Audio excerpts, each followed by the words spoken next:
नमस्कार दोस्तों, स्वागत है आपका अपने YouTube चैनल FM ज्ञान में। आज के फाइनेंशियल ज्ञान में हम बात करने वाले हैं एक ऐसे शेयर एनालिसिस के बारे में जिसने पिछले एक साल में लगभग 91% का रिटर्न दिया। और अगर हम बात करें ये शेयर जिस इंडस्ट्री को बिलोंग करता है उसकी हाइप लगातार बनी हुई है और आने वाले टाइम में इस इंडस्ट्री की और इस सेक्टर की और ज्यादा डिमांड होने वाली है। तो किस सेक्टर और किस शेयर के बारे में बात कर रहे हैं उसके लिए इस वीडियो को पूरा देखिएगा, बिल्कुल भी स्किप मत करिएगा, क्योंकि वीडियो के बीच में कुछ ऐसी बात होगी और वीडियो के आखिरी में जिसको पूरा आप मिलाएंगे तो आपको समझ में आएगा कि इस स्टॉक को बाय करना चाहिए, होल्ड करना चाहिए या सेल करना चाहिए।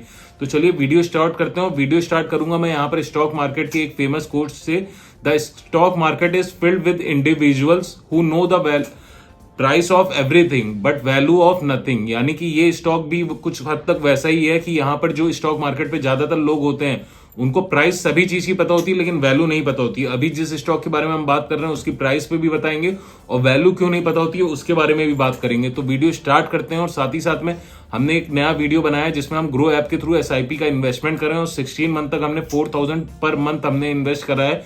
तो उस वीडियो को जाकर लाइव चेकआउट करें ये जानने के लिए कि कितना प्रॉफिट हुआ या कितना लॉस हुआ।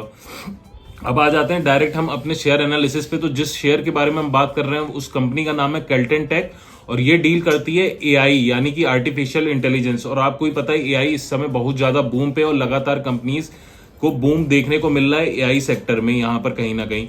अगर इसके अलावा आप यहाँ पर ग्राफ देखना चाहेंगे कि पिछले कुछ साल में किस तरह से AI का ग्राफ बढ़ रहा है इंडिया में, अगर हम बात करें मार्केट कैपिटलाइजेशन के अकॉर्डिंग, और आने वाले टाइम में कितना बढ़ेगा वो भी आप ग्राफ देख सकते हैं।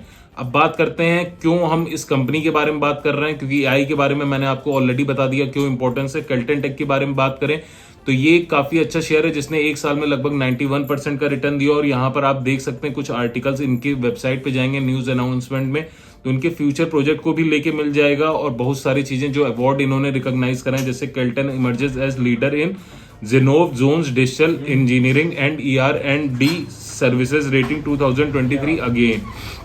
इसके अलावा LIC embarks on digital transformation journey with Kellton as its strategic HRMS partner. तो बहुत सारे फ्यूचर प्लान भी इनके ऑलरेडी चल रहे हैं। करंटली शेयर प्राइस की अगर हम बात करें तो ये लगभग 102 रुपए के करीब पे ट्रेड कर रहा है, 102 रुपए 45 पैसे के करीब पे। अब इसके बारे में अगर हम बात करते हैं, जो यहाँ पर हम देखना चाहेंगे कि क्या चल रहा है इसका 1 ईयर हाई और 1 ईयर लो। तो अगर हम बात करें 1 ईयर लो की तो 50 रुपए 40 पैसे का रहा है और 1 ईयर हाई की बात करें 128 रुपए 40 पैसे का रहा है। यानी कि 1 ईयर लो से आप कह सकते हैं एकदम से लगभग डबल तो आ चुका है, 50 रुपीज से 100 रुपीज के करीब पे आ चुका है। तो क्या 128 या उसके ऊपर जा सकता है कि नहीं, इसके बारे में अब हम यहाँ पर देखेंगे। मेनली कंपनी जो है IT सर्विसेज एंड कंसल्टिंग में डील करती है मेनली, लेकिन AI में भी इनका काम है। स्मॉल कैप कंपनी है, 1015 करोड़ मार्केट कैप के अकॉर्डिंग। इसके अलावा स्टॉक में थोड़ा सा रिस्क भी ज्यादा है। अब यहाँ पर मैं बात करना चाहूंगा कंपनी के फाइनेंशियल्स के बारे में। तो यहाँ पर मैं आपको दिखाना चाहूंगा कि फाइनेंशियल्स कैसे चल रहे हैं कंपनी को। तो इसको हम लोग यहाँ पर चार्ट को देख लेंगे पूरा तरह से। तो आप यहाँ पर देखेंगे 2018 से टोटल रेवेन्यू की अगर मैं बात करता हूँ, 2018 में था 786 करोड़, ये 2019 में बढ़ के 819 करोड़ हो गया। 2020 में फिर घटा है, 2021 में फिर यहाँ पर थोड़ा सा बढ़ते हुए देखने को मिला है यहाँ पर अगर आप कहें। बट इसके बाद अगर मैं आपको दिखाना चाहूँ मेन चीज जो निकल के आ रही है, 2022 में बढ़ा है और 2023 में इनका टोटल रेवेन्यू जो है वो बढ़ते हुए देखने को मिला है। लेकिन अब यहाँ पर अगर हम नेट इनकम की बात करें तो आप देख सकते हैं 2020 में 70.54 करोड़ था, ये थोड़ा सा बढ़ा 71.12 करोड़ हुआ 2021 में। फिर 2022 में लगभग रफली उतना ही था, 70 करोड़ के आसपास था। लेकिन 2023 में यहाँ पर सीधे -126 करोड़ हो गया। यानी कि आप समझ सकते हैं कंपनी का जो टोटल नेट इनकम की बात करें तो वो -126 करोड़ दिखा रहा है। जो कंपनी लगातार प्रॉफिट कर रही थी वो अचानक से लॉस में कैसे आ गई, और क्या यहाँ पर लॉस की वजह से ये सोचना जरूरी हो जाता है कि हम इस स्टॉक में इन्वेस्ट करें कि ना करें। अब मेनली अगर मैं आपको यहाँ पर एक चीज बताना चाहूंगा, जो चीज हमने बात करी थी कि वीडियो के बीच में मिलेगी, ये एक निगेटिव पॉइंट हो सकता है, लेकिन तब हो सकता है अगर कंपनी का मेन रेवेन्यू जो है वो उसके वजह से निगेटिव हो रहा हो।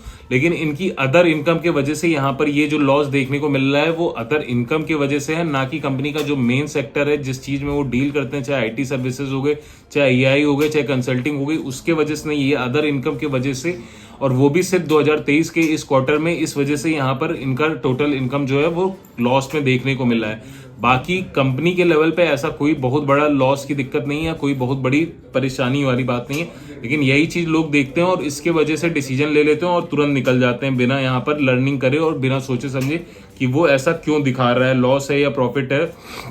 अब बात कर लेते हैं शेयर होल्डिंग पैटर्न की। 52.10% यहाँ पर प्रमोटर के पास है, म्यूचुअल फंड की 0% है, डोमेस्टिक इंस्टीट्यूशन की भी 0% है, फॉरेन इंस्टीट्यूशन की होल्डिंग है लेकिन वो भी बहुत कम है, 0.44% है, और मेनली रिटेल एंड अदर्स की है 47.46%। इसमें भी प्रमोटर्स की जो होल्डिंग है वो रफली अराउंड 16% के करीब मैं आपको बता देना चाहूंगा प्लेज्ड है।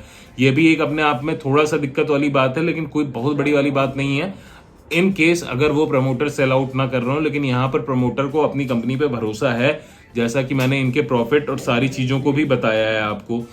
अब इसके अलावा अगर मैं बात करूं कंपनी के बारे में, तो मैंने आपको फ्यूचर्स के बारे में भी बता दी है, सारी चीज़ों को बता दी है, क्या प्राइस चल रही है, प्रमोटर होल्डिंग बता दी है, हर पैरामीटर पे हमने डिस्कशन कर लिया है। करंटली अगर हम बात करें इस प्राइस पे बाय करना चाहिए कि नहीं, तो पी लेवल के हिसाब से थोड़ा सा ओवर वैल्यूड जोन में है। अगर यहाँ से 10 to 20% गिरावट देखने को मिलती है तो आप SIP मोड में इन्वेस्टमेंट कर सकते हो और इसमें आराम से 30 to 40% का रिटर्न मान के चल सकते हैं अगले 2 से 3 महीने के अंदर।